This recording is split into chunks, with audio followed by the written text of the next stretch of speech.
Welcome back to Free Media. I'm Robby Soave. And I'm Amber Duke. For nearly 20 years, TSA protocol has forced passengers to remove their shoes while going through airport security. This was ostensibly a reaction to the infamous shoe bomber Richard Reid, a British terrorist who brought a bomb onto an airplane by concealing it within his shoe.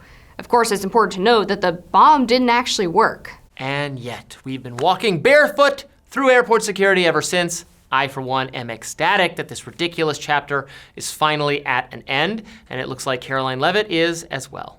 Yes, so this is wonderful development. Free at last.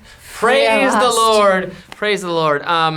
We've our viewers and our readers at Reason are well acquainted with our hatred, our justified hatred of the TSA, which is based in them just providing security theater. There's very little evidence that the ridiculous process we go through to get on an airplane, a process that makes it far more expensive to fly, far more time consuming, far more irritating, causes all sorts of dysfunction, causes people to drive rather than flying, even though driving by car is by several orders of magnitude more dangerous than flying in an airplane. Probably more people die as a result of all these policies than there are lives saved for no discernible benefit whatsoever. The guy who brought the bomb on in the shoe, bomb did not work. I saw, for instance, Brian Kaplan, a libertarian thinking economist, calculated, even if, I don't know how many lives you saved, even if you saved, one attack in 20 years, well, if you added 1 minute to everyone, just 1 minute to everyone who has ever gone through an airport to their difficulty, you've destroyed thousands of years of value from human lived experience for what?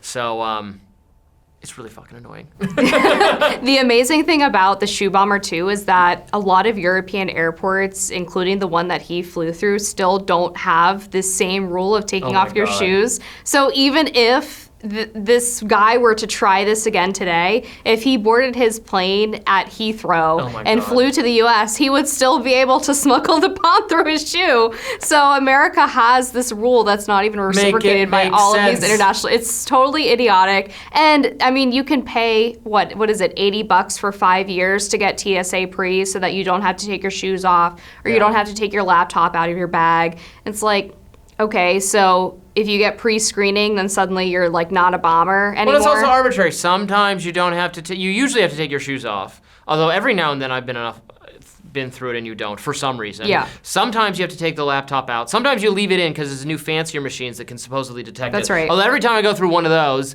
then the bag gets pulled aside anyway, and those very lovely people. They're wonderful. As Trump would say, go. We wish them the best.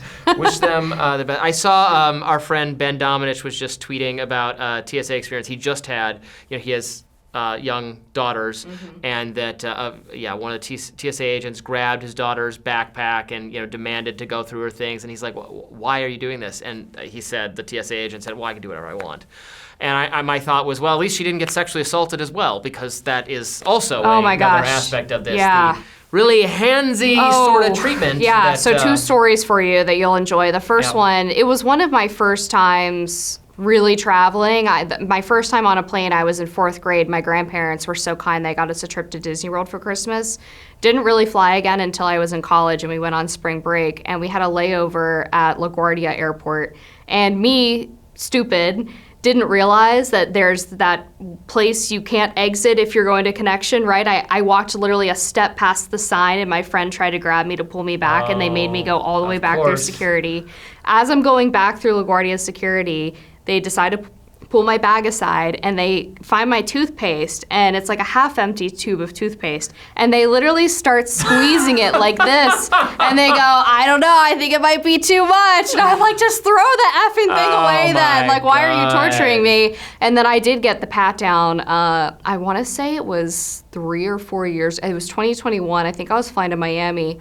And yeah, the hand on the private parts, oh my gosh, I felt so violated. It was truly disgusting. They do this to me. And I was wearing leggings. Like I was wearing leggings. It's so, and they have to give you this little speech, and I'm like, don't give me the speech again. I've heard the speech, so just get it over with. Yeah. Oh, I truly could not possibly have more The contempt only for them. the purpose of TSA is not to catch terrorists, it's to demoralize the American populace. Is to make us sheeple. Yes, To make us not weak ask and compliant. questions. And again, it does not, you can go through reports. They routinely fail to catch contraband, to catch knives and other things. I've flown with pocket knives many times. And I'm sorry, you're never going to hijack a plane with a knife again. The reason, we gotta go back to this, the reason it was done successfully that one time is twofold. One, hijackings didn't used to be they hijacked the plane and flew it into a building. It used to be they hijacked the plane and they flew it to Cuba so that the left-wing crazy people could join the Cuban government and they would all get arrested. And it was not a threat to the people on board, so they just let them have their fun. And also, they used to not lock the cockpit, so you could actually go attack the pilots. We now know that we locked the cockpit door, so that can't happen, and no one would let anyone hijack. And the first thing, if you start acting out on an airplane, you get frickin' tackled. You get stopped. So we don't just have a like, oh yeah, let's meekly submit to what people holding knives or pretend bombs are doing.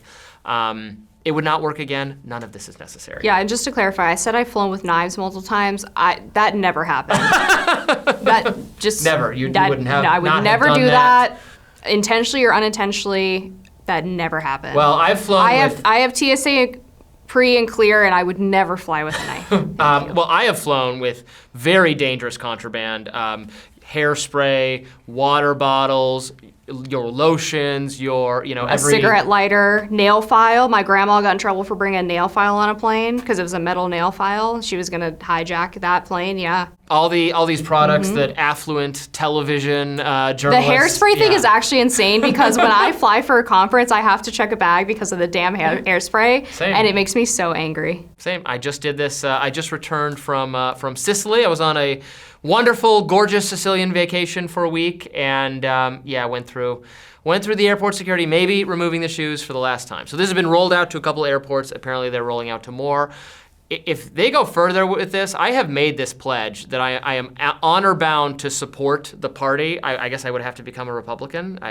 If they actually abolish TSA, that would Ross Ulbricht and TSA restrictions. Then it would all be back. worth it. If we get more, just the shoe thing isn't enough, but let's keep this going. Water bottles. Hairspray. Yeah. Nail files. We'll nail see. clippers. Keep them coming. Yeah, we love it. Thanks for watching Free Media. Tonight we'll be back with more tomorrow.